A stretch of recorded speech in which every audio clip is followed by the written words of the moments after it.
Bismillahirrahmanirrahim. Assalamualaikum warahmatullahi wabarakatuh. Innal hamdalillah nahmaduhu wa nasta'inuhu wa nastahdihi wa nastaghfiruh. Wa na'udzu billahi min syururi anfusina wa min sayyiati a'malina. May yahdihillahu fala mudhillalah wa may yudlil fala hadiyalah. Asyhadu an la ilaha illallah wahdahu la syarikalah wa asyhadu anna sayyidana Muhammadan abduhu wa rasuluh. Allahumma salli wa sallim wa barik ala sayyidina Muhammad wa ala alihi wa ashabihi ajma'in. Subhanaka la ilma lana illa ma 'allamtana innaka antal alimul hakim. Rabbi shrah li sadri wa yassir li amri wa hlul 'uqdatam min lisani yafqahu qawli. Wa la hawla wa la quwwata illa billahil aliyyil azim. Amma ba'd. Tuan-tuan, puan-puan, muslimin, muslimat, mukminin, mukminat rahimakumullah. Alhamdulillah, syukur kita pada Allah Subhanahu Wa Taala kerana dipanjangkan usia kita, diberi kesihatan kepada kita, dibuka pintu hidayah kepada kita. Kalau kita lihat di kiri kanan kita, ada antara kawan-kawan kita yang meninggal dunia, sanak saudara kita yang meninggal dunia, kawan-kawan sekolah kita meninggal dunia. Kita masih lagi panjang usia kita, alhamdulillah. Dan kalau kita lihat juga adik-beradik kita, sanak saudara kita, ada yang sakit terlantar di hospital, yang sakit terlantar di rumah, yang tak dapat berjalan dengan sempurna, tak dapat makan dengan selesa. Tetapi alhamdulillah kita dipilih oleh Allah Subhanahu Wa Taala untuk hidup dalam keadaan sempurna, untuk hidup dalam keadaan selesa. Sudahkah kita bersyukur kepada Allah Subhanahu Wa Taala? Dan begitu juga kita syukur kepada Allah Subhanahu Wa Taala kerana dipilih kita ini untuk diberi hidayah, untuk dibuka pintu hati kita. Kita boleh sembahyang, kita boleh beribadat, kita boleh berzikir, kita boleh berpuasa. Sedangkan ada antara kawan-kawan kita yang rapat dengan kita, yang tak mau sembahyang. Allah tak pilih dia untuk sembahyang. Ada antara kawan-kawan kita yang kaya, dia tak mau bersedekah sebab Allah tak pilih dia untuk beribadat, untuk bersedekah. Ada kawan-kawan kita yang dia boleh kuat sembahyang, mampu dia sembahyang, tapi Allah tak pilih dia. Allah tak pilih, tak beri hidayah kepada dia. Lantas dia tak mampu untuk mengerjakan sembahyang. Alhamdulillah, Allah pilih kita, yang kita boleh beribadat dengan selesa, dengan sempurna. Oleh sebab itu, tuan-tuan wa rahimakumullah, sehingga sampai hari ini, daripada detik hari ke hari, kita sampai ke tahun baru pula, tahun Muharram, tahun baru pula, awal Muharram. Alhamdulillah. Cuma apakah ibadat yang kita lakukan sampai sekarang ni? Kata-kata bila orang sebut mengenai dengan awal Muharram, kita terfikir. Bila satu Muharram, kita terfikir, apakah azam yang aku nak buat? Bila 1 Januari, kata-kata orang berazam baru. Bila mari sambut hari jadi, kita fikir apa azam baru? Azam baru. Tapi adakah kita buat azam baru tu? Adakah kita laksanakan azam baru tu? Kita sama-sama lah. Begitu juga bila mari satu Muharram, kita fikirkan apakah azam kita? Apakah keazaman baru kita? Apa hijrah kita untuk ke arah yang lebih baik? Maka sebab itu kalau kita melihat, bila kita sebut mengenai dengan hijrah, awal tahun hijrah, 1 Muharram, orang fikirkan mengenai dengan hijrah Nabi sallallahu alaihi wasallam. Begitu juga ada antara kita yang berfikir bila 1 Muharram, maka hendaklah kita ni turut berhijrah bersama-sama dengan apa yang diperintahkan oleh Nabi sallallahu alaihi wasallam. Cuma persoalannya, apakah yang Nabi laksanakan ketika 1 Muharram? Adakah bertepatan seperti mana yang kita laksanakan ketika 1 Muharram? Kalau kita melihat bila sampai 1 Muharram, rata-rata orang mula beribadat. Kita ada yang nak puasa, ada yang nak sembahyang yang sunat-sunat yang tertentu, ada yang nak berzikir, ada yang nak bersedekah. Bila mari 1 Muharram, 1 Muharram rata-rata orang nak buat ibadat. Tapi waktu yang lain dia tak mau buat ibadat. Hari 1 Muharram baru nak buat ibadat. Tuan-tuan rahimakumullah, sedangkan Nabi SAW tidak ada ibadat-ibadat yang khusus yang dilakukan pada 1 Muharram. Tak ada ibadat-ibadat yang khusus yang dilakukan pada 1 Muharram, 1, 2 Muharram dan seterusnya. Tak ada sembahyang yang khusus, tak ada doa-doa yang khusus. Cuma yang hak Nabi suruh ialah satu saja, iaitu puasa pada hari Ashura. Sebab tu kenapa jadi begitu? Kalau kita melihat takwim Islam 1 Muharram ini, zaman Nabi belum ada. Zaman Sayyidina Abu Bakar pun belum ada lagi. Zaman Khalifah yang kedua Sayyidina Umar baru muncul. Baru muncul takwim Islam. Baru muncul 1 Muharram. Maka sebab itu zaman Nabi tak berlaku ibadat-ibadat 1 Muharram. Tak berlaku ni doa awal tahun. Sebab belum ada lagi, belum muncul lagi takwim Islam waktu tu. Zaman Sayyidina Umar baru munculnya takwim Islam. Yang mana seorang datang berjumpa dengan Sayyidina Umar. Dia kata, wahai Amirul Mukminin Umar, kita sekarang ni belum ada takwim kita. Kita belum ada kalender kita orang Islam. Sedangkan orang Yahudi dah ada takwim Masihi. Kita belum ada lagi takwim Islam kita. Lalu Sayyidina Umar bila mendengar keadaan macam itu, lalu dia pun kumpullah beberapa orang sahabat yang lain, sahabat-sahabat yang besar, untuk memikirkan apakah yang paling sesuai untuk kita jadikan sebagai satu takwim yang baru bagi kita. Sayyidina Umar Al-Khattab ini seorang Amirul Mukminin yang sangat tegas, garang, dan disegani.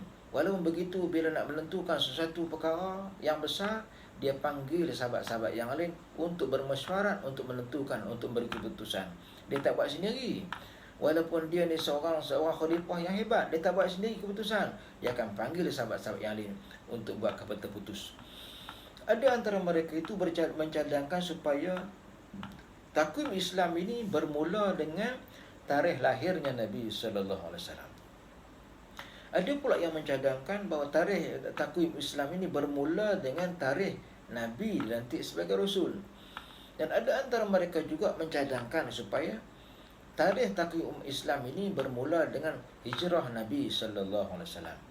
Lalu bincang, maka mereka bersama-sama mengambil kata putus bahawa tahun takwim umat Islam itu bermula dengan hijrahnya Nabi sallallahu alaihi wasallam.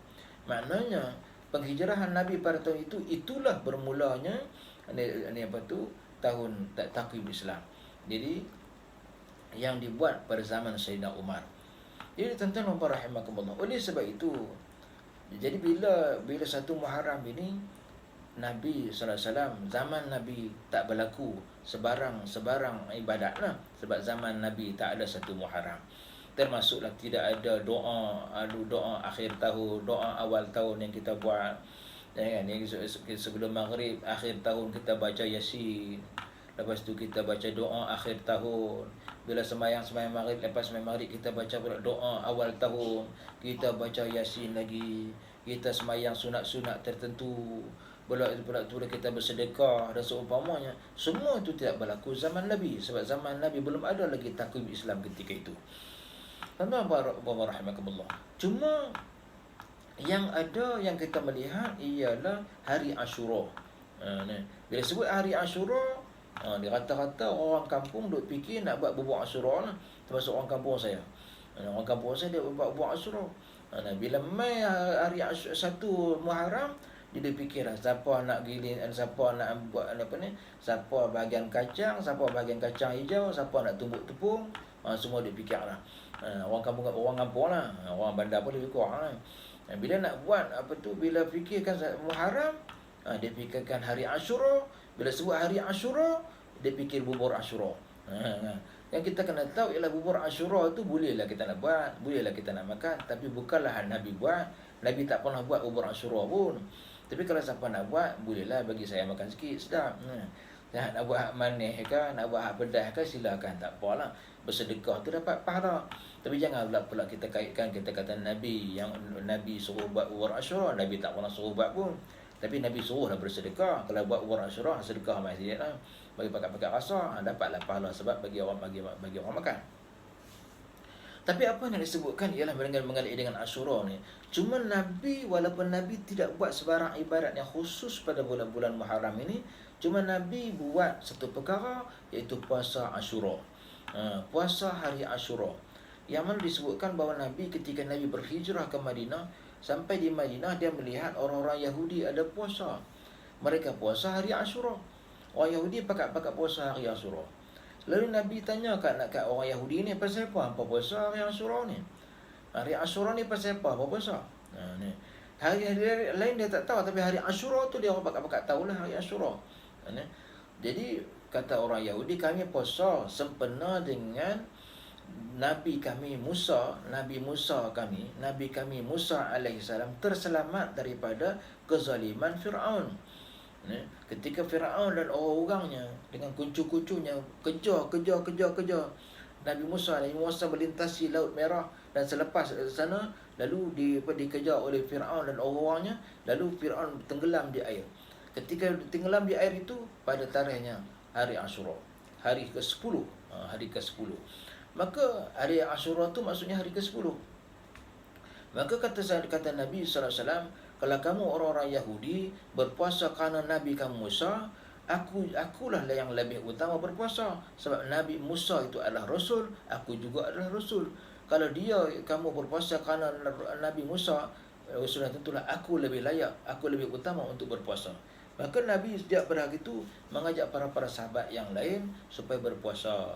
Lalu mereka pun berpuasalah hari Ashura ni. Lalu bila puasa setahun, esok tahun depan puasa lagi. Lalu timbul satu persoalan. Datang seorang sahabat bertanya, "Ya Rasulullah, kamu sering melarang kami daripada mengikuti jejak langkah orang-orang Yahudi. Kamu sering melarang kami mengikut jejak langkah orang-orang Yahudi. Orang-orang Yahudi memakai kain yang melirik sampai ke tanah. Kamu melarang kami buat perkara itu kerana dia menyerupai orang Yahudi. Orang Yahudi menyimpan misai, mencukur janggut. Kamu melarang kami dan kamu nyuruh kami supaya menyimpan janggut, mencukur misai, ataupun menyimpan janggut, menyimpan misai, ataupun mencukur janggut, mencukur misai. Jangan sekali-kali mencukur janggut, simpan misai, kerana menyerupai Yahudi." Sebab kata Nabi, "Man tashabbaha biqaumin fahuwa qaum." Siapa-siapa yang menyerupai suatu kaum, maka di hari akhirat esok dia bersama kaum itu esok. Kalau dia itu menyerupai orang Islam, maka dia bersama orang Islam esok di hari akhirat. Kalau dia menyerupai orang-orang Yahudi, dia akan bersama dengan orang Yahudi itu esok di hari akhirat untuk masuk dalam api neraka. Maka macam mana pula kita sekarang sedang ikut orang-orang Yahudi? Maka kata Nabi sallallahu alaihi wasallam, kalau begitu, dia kata mulai tahun depan kita akan berpuasa hari 9 dan juga 10. Hari Tasu'a dan juga hari Ashura. Hari Tasu'a tu hari ke-9, hari Ashura tu hari ke-10. Kita akan puasa pada hari ke-9 dan juga hari ke-10. Maka belum sampai lagi tahun depan, lalu Nabi sallallahu alaihi wasallam wafat. Bila Nabi wafat, di sana timbul khilaf ulama. Bila wafatnya Nabi, timbullah perbezaan pendapat ulama. Ulama pertama kata kita hendaklah berpuasa seterusnya pada hari hari Ashura saja. Sebab Nabi sering berpuasa pada hari Ashura, kita kena puasa lah hari Ashura saja. Tapi pendapat yang kedua kata tak bolehlah, kita mesti puasa hari 9 dan juga hari 10, hari Tasu'a dan juga hari Ashura. Sebab Nabi ada cadang nak buat lagi tu. Mereka berbeza dua pendapat. Pendapat pertama dia kata kita akan tetap juga puasa pada hari Ashura, sebab Nabi dah puasa hari Ashura saja. Ada juga pendapat menyatakan kita puasa 9 dan 10 sebab ada Nabi sedang untuk berpuasa 9 dan 10. Jadi kita ni nak puasa yang mana? 9, 10 pun boleh, nak puasa 10 saja pun tak apa. Kalau tak puasa pun tak apa. Tetapi Imam Syafi'i mengambil pendekatan yang lagi baik, iaitu dia kata puasalah 9, 10 dan juga 11. Jadi esok kita kira lah, bila esok dah 10 Muharram, 9 Muharram kita puasa lah, 10 Muharram iaitu hari Ashura kita puasa lah. Kalau nak tambah lagi berdasarkan pendapat Imam Syafi'i, tambah pula 11 Muharram. Jadi 9, 10, 11. Ataupun Nabi pernah buat 10 saja, dan dia bercadang nak buat 9 dan 10. Tapi tuan-tuan dan puan rahimakumullah, puasa itu sekadar puasa sunat. Sebab tu Nabi sallallahu alaihi wasallam ketika dia puasa, awal puasa puasa Ashura ni, waktu itu syariat puasa Ramadan belum lagi diturunkan oleh Allah. Maka Nabi semata-mata puasa Ashura aja lah. Tapi bila turunnya perintah puasa Ramadan, maka kata Nabi sallallahu alaihi wasallam, puasa Ramadan itu diwajibkan kepada kita, maka siapa-siapa yang nak berpuasa hari Ashura, puasalah. Siapa yang tidak mau puasa, tak mengapa. Jadi sebab itu tuan-tuan rahimakumullah, hanya ibadat puasa saja yang disunatkan pada hari Muharram ini, bulan Muharram ini. Yang lain-lain itu tidak ada yang disuruh oleh Nabi sallallahu alaihi wasallam. Tapi walau macam mana pun, siapa-siapa yang nak berpuasa, siapa-siapa yang nak sembahyang sunat lebih, nak bersedekah lebih, nak berzikir lebih, silakan. Semua itu boleh kita laksanakan, tetapi janganlah kita sandarkan, janganlah kita kaitkan konon-kononnya yang Nabi sallallahu alaihi wasallam suruh buat. Jadi walau macam mana pun, Nabi pernah ditanya, "Ya Rasulullah, apakah sembahyang yang lebih utama? Apakah sembahyang yang sangat utama selepas sembahyang fardu?" Sembahyang yang utama selepas sembahyang fardu, selepas sembahyang Zuhur, Asar, Maghrib, Isyak, Subuh tu, apakah sembahyang yang utama?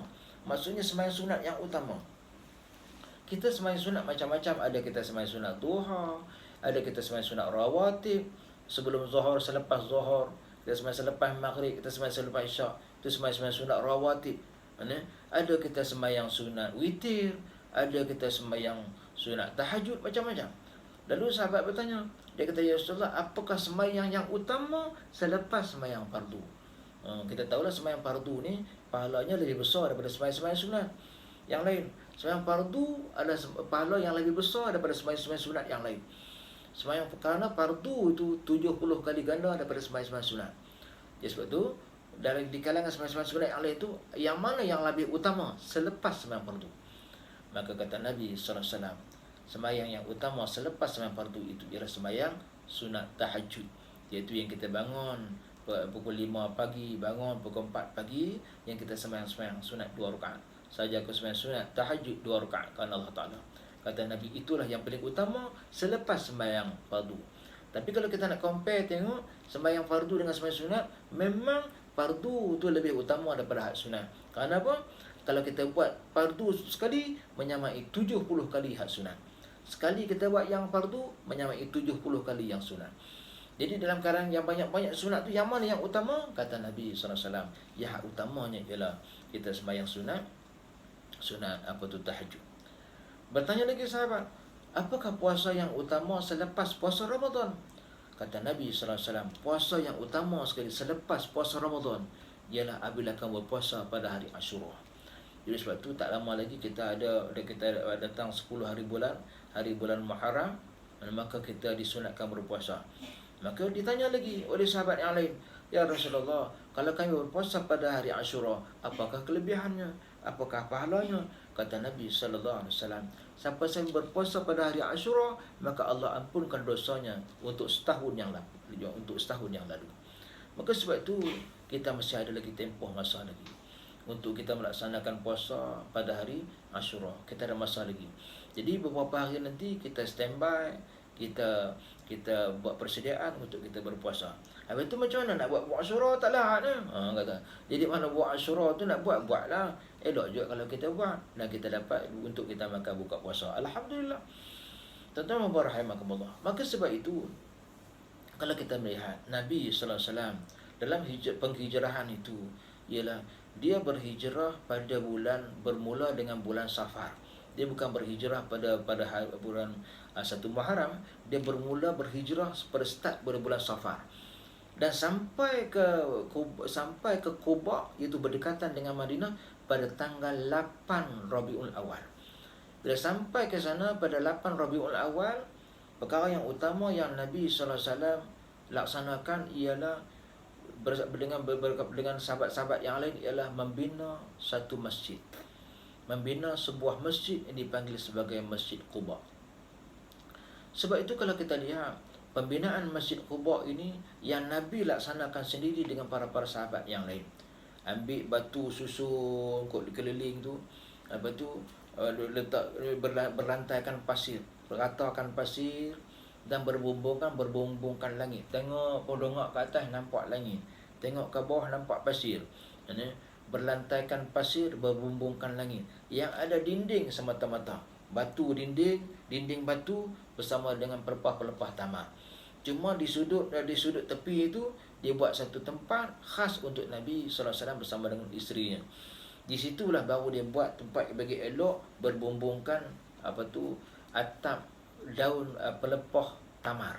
Pelepah tamar dia anyam buat atap, dia buat atap berbumbung bilik Nabi SAW bersama dengan isterinya di sudut tepi, dan di tengah-tengah situ ialah masjid yang dipanggil sebagai Masjid Quba. Jadi di situlah pada 8 Rabiul Awal itu Nabi sampai situ, binalah Masjid Quba itu.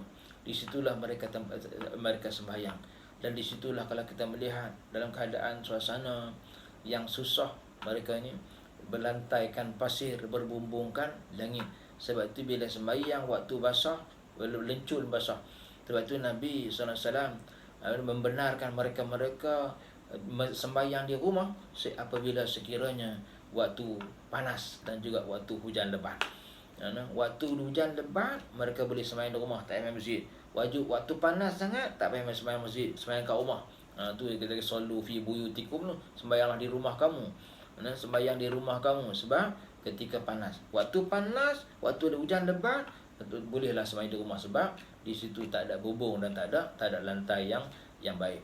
Jadi kalau kita sekarang ni masjid dah elok dah, kapet elok tebal dah, bumbung tebal, aircon lagi, tak pergi masjid lagi, tak tahu nak kata. Jadi sebab tu bila sampai di situ mereka sembahyang di situlah tempat mereka bermesyuarat. 4 hari mereka di situ. Mereka sampai di situ pada hari Isnin, Selasa, Rabu, Khamis, Jumaat. Sampai hari Jumaat, di situlah hari Jumaat maka mereka adakan sembahyang Jumaat. Itulah sembahyang Jumaat yang pertama diadakan sejak Nabi diutuskan sebagai Rasul. Dekat Mekah tak boleh buat masjid, tak boleh buat sembahyang Jumaat. Tak ada masjid dan tak ada didirikan sembahyang Jumaat. Dipindah ke Madinah, itulah tahun pertama mereka ini mendirikan Masjid Quba, dan di situlah mereka mengerjakan sembahyang Jumaat. Sembahyang Jumaat yang pertama diadakan. Selepas sembahyang Jumaat yang pertama itu, barulah Nabi SAW bersama-sama dengan para sahabat yang lain, orang-orang muhajirin, masuk ke Madinah pada tanggal 12 Rabiul Awal, bukan Muharram, pada tanggal 12 Rabiul Awal. Jadi tuan-tuan wa rahimakumullah, jadi apa yang ditekankan oleh Nabi SAW ialah persahabatan. Yang saya nak ambil iktibar hari ini untuk kita berkongsi ialah apabila Nabi SAW masuk ke dalam kota Madinah, satu perkara yang ditekankan untuk umat Islam ketika itu.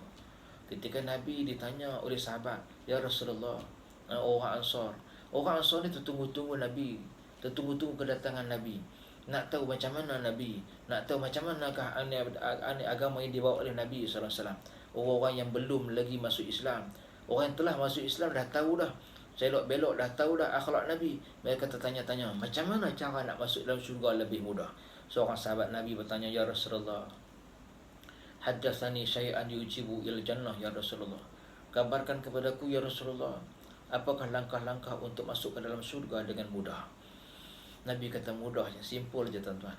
Nabi kata nak masuk dalam syurga ni sangat simple. Kata Nabi, absus salam. Yang pertama kata Nabi, sebarkan salam. Sebarkan salam. Yang kedua kata Nabi, wa at'imut ta'am. Bagilah orang makan. Bagi orang makan. Yang ketiga kata Nabi, silu arham. Hubungkan silaturahim. Hubung silaturahim. Yang keempat kata Nabi, sallu bil laili wan nasun niyam. Kamu bangun tengah malam, kamu sembahyang tengah malam, sembahyang sunat tahajud, wa tadkhulu jannata bisalam. Kamu akan masuk ke dalam syurga dengan sejahtera. Tuan-tuan wa rahimakumullah. Kalau kita ambil tips tu, subhanallah. Waktu Nabi SAW bila sampai ke Madinah, dia tak tekankan perkara-perkara yang berat. Jadi yang dia sebutkan ialah ukhuwah tu hendaklah ada. Mana-mana kalau kita adakan ukhuwah, kita mengadakan hubungan persahabatan, hubungan kekeluargaan, maka hidup kita akan jadi sejahtera. Nabi kata yang pertama, absus salam. Bagi salam antara satu sama lain. Jumpa orang bagi salam, assalamualaikum, assalamualaikum, assalamualaikum, bagi salam. Bagi salam betul-betul lah. Bagi assalamualaikum. Bagi salam assalamualaikum. Jangan bagi assalamualaikum. Assalamualaikum tak ada makna. Ada orang suka bagi salam, salam. Salam, masuk dalam WhatsApp, salam. Apa maksud salam? Sejahtera. Sejahtera. Siapa yang sejahtera? Tak ada doa. Salam, sejahtera. Kita menjawab salam, sejahtera. Siapa sejahtera? Dia nak kena bagi salam, Assalamualaikum, sejahteralah ke atas kamu. Kita jawab Waalaikumsalam, sejahtera ke atas kamu juga. Gitu, no? Jadi makna kita bagi salam dengan sebut ni. Atau Assalamualaikum bagi salam. Kita Waalaikumsalam warahmatullah. Ya. Sebab Allah berpesan, wa idza hayyitum bi tahiyyatin fahayyu bi ahsana minha aw rudduha. Kata Allah, bila ada orang yang memberi penghormatan kepada kamu, bagi salam kepada kamu, ya, fahayyu bi ahsana minha, maka hendaklah kita balas dengan lebih baik daripada dia. Aw rudduha, ataupun seimbang dengan dia. Mana kalau orang bagi salam kat kita, Assalamualaikum, kita kena jawab Waalaikumsalam warahmatullah, lebih lagi. Assalamualaikum warahmatullah, kita jawab Waalaikumsalam warahmatullahi wabarakatuh, lebih daripada dia. Aw rudduha, kata Allah, ataupun setara dengan dia. Assalamualaikum, waalaikumsalam. Okeylah. Tapi jangan kita sampai di bawah daripada dia, ataupun kita tak jawab. Lepas tu kita disuruh supaya jawab salam. Walaupun ada orang tanya, kalau orang kafir bagi salam kat kita macam mana? Sebab tu pernah berlaku, kita dengar orang jawab apa ni? Waalaikumsalam. Waalaikumsalam. Binasalah ke atas kamu. Orang tu jawab bagi salam, Assalamualaikum, sejahtera ke atas kamu. Apik je bagi salam. Assalamualaikum, kita jawab Waalaikumsalam. Ni binasalah kamu. Dia tak mau lagu tu. Pernah berlaku zaman Nabi. Zaman Nabi pernah berlaku. Ini seseorang bagi salam dekat Nabi, Assalamualaikum, binasalah ke atas kamu. Aisyah berkata, Nabi, ya Rasulullah, orang tu bagi salam kepada kamu, Assalamualaikum. Nabi kata, kalau dia bagi salam kepada kamu, Assalamualaikum, kamu jawab juga Waalaikumsalam, kamu juga binasa. Kalau orang jawab bagi salam kita, Assalamualaikum, binasalah ke atas kamu, kamu jawablah Waalaikumsalam, kamu juga binasa. Tapi kalau orang tu bagi salam kat kita, Assalamualaikum, sejahteralah ke atas kamu, maka hendaklah kamu jawab Waalaikumsalam warahmatullah, dan kau sejahteralah ke atas kamu, dan juga mendapat rahmat daripada Allah. Jadi kita kena bagi salam betul-betul. Untuk masuk syurga ni, untuk mendapat tiket masuk syurga, bagi salam betul. Sebarkan salam, bagi salam, bagi salam, bagi salam. Bagi salam dengan muka yang manis. Dengan tengok wajah ni, jangan bagi salam tengok muka kalian. Bagi salam dengan ikhlas. Pertama. Yang kedua kata Nabi sallallahu alaihi wasallam, wa at'imut ta'am, bagi orang makan, bagi orang makan. Bagi orang makan, bagi binatang makan, bagi orang tepi jalan makan. Bagi makan. Siapa nak masuk dalam syurga dengan mudah, kerap-kerap bagi orang makan. Nak bagi buat kenduri pun tak apa, belanja orang makan pun tak apa, bagi makan rambutan pun tak apa, bagi makan durian lagi bagus. Bagi makan nasi lemak pagi-pagi pun tak apa. Siapa nak masuk syurga, bagi makan orang, bagi makan orang. Sebab tu Nabi menganjurkan kepada para orang-orang Ansar supaya bagi makan. Sebab tu tak timbul masalah untuk orang muhajirin yang tak ada harta benda ni untuk makan. Walaupun mereka datang ke Madinah itu selai sepinggang, tapi mereka cukup mewah makan. Orang-orang Ansar bila dengar kata nak masuk dalam syurga, bagi makan orang, sentiasa bagi makan. Walaupun mereka sendiri memerlukan makanan dan tak cukup makan, mereka sentiasa akan bagi makan. Dan begitu juga kalau kita tengok orang-orang Ansar menyambut orang-orang muhajir, bukan sekadar bagi makan, rumah pun dia bagi. Dia belah rumah separuh, nak yang mana? Nak belah depan kan, nak belah belakang, ambil. Dia bagi free lah. Kalau zaman kita ada juga, dia belah-belah RM200 sewa. Kita sewa kan. Dia bagi free dulu. Bukan sekadar aku bagi rumah, ada yang bagi isteri. Dia bagi isteri pun ada. Dia oleh kerana orang-orang muhajir datang sini tak ada isteri, tinggalkan isteri di sana. Datang selai sepinggang apa pun tak ada. Dia kata kamu tak ada isteri, kamu boleh pilih. Aku ada 2 isteri, dia kata. Pilih yang mana satu. Nak muda ke nak tua ke? Kalau nak yang mana satu, aku ceraikan dia dan kamu ambil lah. Kan? Dalam hati dia fikirlah, tak apalah, ambil aku cari lain. Jadi maknanya disebut di situ bahawa orang Ansar ni sentiasa akan beri bantuan kepada orang muhajir, demi kerana keikhlasan untuk masuk ke dalam syurga. Yang ketiga, Nabi kata silu arham, hubung silaturahim. Mana hak terputus, hubung. Walaupun di sana ada khilaf ulama. Ada ulama kata silaturahim ini adik-beradik, seperut, adik, kakak, abang, pak menakan. Ada setengah pendapat ulama kata bukan sekadar seperut, malah semua. Atas alasan apa? Innamal mu'minuna ikhwatun, kata Allah. Sesungguhnya orang mukmin semua saudara. Orang mukmin semua saudara mara. Maka oleh sebab tu, semua orang mukmin itu adalah saudara mara. Kita tak boleh nak putus silaturahim. Ini jiran tetangga kita tak bercakap 4 hari, 5 hari. Tak boleh, kita kena bercakap. Sebab perbuatan memutuskan silaturahim itu tidak akan dapat masuk ke dalam syurga. Dan yang akhir sekali, yang keempat, Nabi kata, sallu bil laili wan nasu niyam. Bangun tengah malam sembahyang sunat tahajud. Nak bangun tahajud ni bukan semestinya pukul 3 pagi, pukul 4 pagi, pukul 5.30 pun boleh. Pukul 5.30 tu bangun, sebelum masuk waktu subuh tu kita sembahyang. Biasa sembahyang. Niat saja aku sembahyang sunat tahajud 2 rakaat kerana Allah Taala. Allah. Saja aku sembahyang sunat tahajud 2 rakaat kerana Allah Taala. Saja aku sembahyang sunat tahajud 2 rakaat kerana Allah Taala. Allahu akbar. Dan lepas Fatihah kita baca qul ya ayyuhal kafirun. Lepas Fatihah yang rakaat kedua kita baca qul huwallahu ahad. Nah, kalau nak baca qul huwallah dua-dua pun tak apa, tak baca surah pun tak apa. Yang penting alhamdulillah tu surah Fatihah kena baca. Lepas salam ikut suka kita nak berdoa. Tetapi Nabi suruh kita berdoa 2 perkara. Pertama, doa mohon ampun kepada Allah. Yang kedua, mohon hajat sesuatu hajat. Nak mohon, yang pertama kita mohon ampun. Yang kedua, kita mohon sebarang hajat yang kita nak berhajat kepada Allah. Sebab itu tuan-tuan dan puan rahimakumullah, sebenar hijrah ini, marilah sama-sama kita tingkatkan ibadat kita. Kita tingkatkan ibadat kita sebagai bekalan kita di hari akhirat esok. Sebab itu kalau kita tengok, ada ulama berkata, jangan kamu cari dunia. Kerana bila kamu cari dunia, kamu tidak akan dapat. Kalau dapat sekalipun, sikit sangat. Tapi kalau banyak pun kamu akan dapat, kamu tidak akan dapat kepuasan. Dan kalau kamu puas pun, takkan lama kepuasan itu. Walaupun lama, dan dia takkan kekal buat selama-lamanya. Tapi kata ulama, carilah akhirat. Kerana akhirat ni, kalau kita cari, pasti kita akan dapat. Bukan sekadar kita dapat, malah kita akan dapat banyak berlipat kali ganda. Bukan sekadar kita dapat banyak, malah kita akan dapat kepuasan. Bukan sekadar kepuasan yang kita boleh, malah kita akan dapat kepuasan buat selama-lamanya di hari akhirat. Jadi mudah-mudahan kita carilah ibadat, tingkatkanlah ibadat kita untuk kita berhadapan dengan Allah Rabbul Jalil. Andai kata kita mati, kita berada di hadapan Allah dengan ibadat kita yang banyak, mudah-mudahan kita akan dipilih oleh Allah untuk masuk ke dalam syurga Allah, insya-Allah. Aku qouli hadza wa astaghfirullahal azim li wa lakum. Wassalamualaikum warahmatullahi wabarakatuh.